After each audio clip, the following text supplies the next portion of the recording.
પહોંચી રહ્યા છો ગુજરાત 18 લાઈવ. હવે જોઈએ અગત્યના સમાચાર.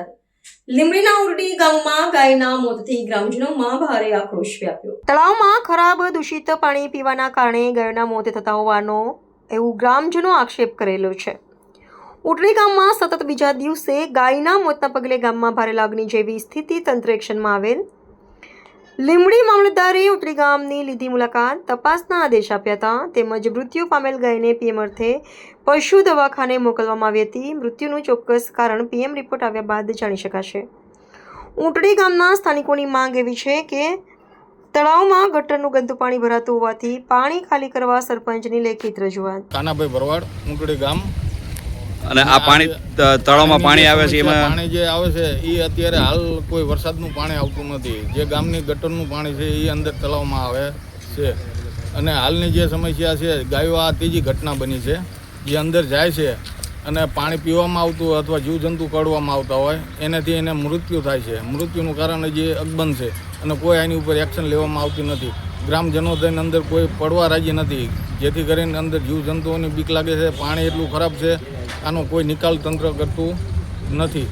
એટલે જેથી કરીને અમારો એવો ન્યાયની માંગણી છે કે અમે કોઈ બીજી ગાયોની અબોલ જીવની કોઈ બીજી ઘટના આવી ના બને એના માટે થઈને આ તંત્ર એક્શન લે. તમે ક્યાંય રજૂઆત કરેલી ખરી? રજૂઆત આ ત્રીજી વાર વાત કરેલી, ગામજનોને વાત કરેલી, બહાર ક્યાંય વાત હજી કરી નથી રજૂઆત.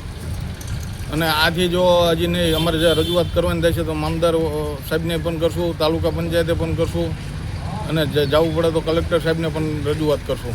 મારું ગામ ઉંટડી, રાઠોડ દિનેશભાઈ ગલાભાઈ, વણકર સમાજમાંથી આવું છું. અમારું તળાવ 15 વર્ષથી આ ગંદકીનું પાણીથી અમારા અન્નવત પશુઓના મૃત્યુ થાય છે. અંદર ઘણા વર્ષોથી જીવજંતુ અંદર રહે છે, એટલે કોઈ ગામના પશુઓ અંદર પડી જાય એટલે ગામના અંદર જઈ શકતા નથી. એટલું દૂષિત પાણી છે, ગટરનું અને બીજું પાણી અમારે એકઠું થાય છે. આનો પાણીનો નિકાલ જ નથી અમારે જૂના પાણીનો. આ ગાય મરી ગઈ એનું શું હોય, ક્યાં કારણસર મરી ગઈ એવું તમને શું લાગે છે? હવે આ ગાય મરી જઈ કદાચ પાણીથી થાય કે અંદર જીવજંતુ અજનવા બધા જીવજંતુ છે. હવે શાના કારણે મરી જાય? પાણીથી દૂષિતના કારણે મળી છે કે જીવજંતુ કરડવાથી મરી? તમારે શું માંગણી છે? અમારી માંગણી એવી છે કે સરકારને એટલી ઓલી લેવી જોઈએ કે આ ગામનું પાણીનો નિકાલ થવો જોઈએ અને જીવજંતુ આવું બીજી વખત ન બને. જીવજંતુ એને ઓલી નોંધ. તમે ક્યાંય રજૂઆત કરેલી ખરી? ના, રજૂઆત તો હજી ક્યાંય નથી કરી. ગામજનો અમે એકઠા થઈને વાતચીત થયેલી પણ હજી કાંઈ રજૂઆત કરી નથી. મારું નામ સંજયભાઈ પ્રતાપભાઈ કમેજરિયા. મારા પત્ની ઉત્તર ગ્રામ પંચાયતના સરપંચ છે અને ઘણા સમયથી ઉંટડી ગામનું તળાવ ગટરના પાણી આજુબાજુના વિસ્તારના આવવાથી દૂષિત થયેલ છે અને તળાવની આજુબાજુ લોકોએ ઉકળા પણ ખૂબ નાખ્યા છે. ઘણા સમયથી બધાને હટાવવાનું પણ કીધું છે, હટાવતા નથી. અને સરકારશ્રીમાં પણ અમે રજૂઆત કરી છે કે આ તળાવને કોઈપણ સંજોગોમાં દૂષિતથી સારું કરવામાં આવે. આ તળાવ અમે અત્યારે ખાલી નથી કરી શકતા. એનું કારણ એ છે કે આમાં હજારો જીવ છે, હજારો માછલીઓ છે. એના કારણે અમે આ ખાલી નથી કરી શકતા. જો તળાવ ખાલી કરવી તો માછલીઓ મરી જાય, અનેક જીવ છે એ મરી જાય. એના કારણે અમે ખાલી નથી કરી શકતા. તો આ સરકારશ્રીને અને અમે ટીડીઓ સાહેબને, મામલતદાર સાહેબને રજૂઆત કરવાના છીએ કે આનો સારો એવો નિકાલ લાવે અને સારો એવો રસ્તો. આ પાણી આવે છે ક્યાંથી?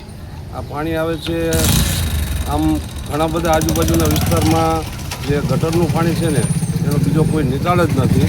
ગટરનું પાણી પણ આમાં સમાવેશ થાય છે, એના કારણે દૂષિત થાય છે.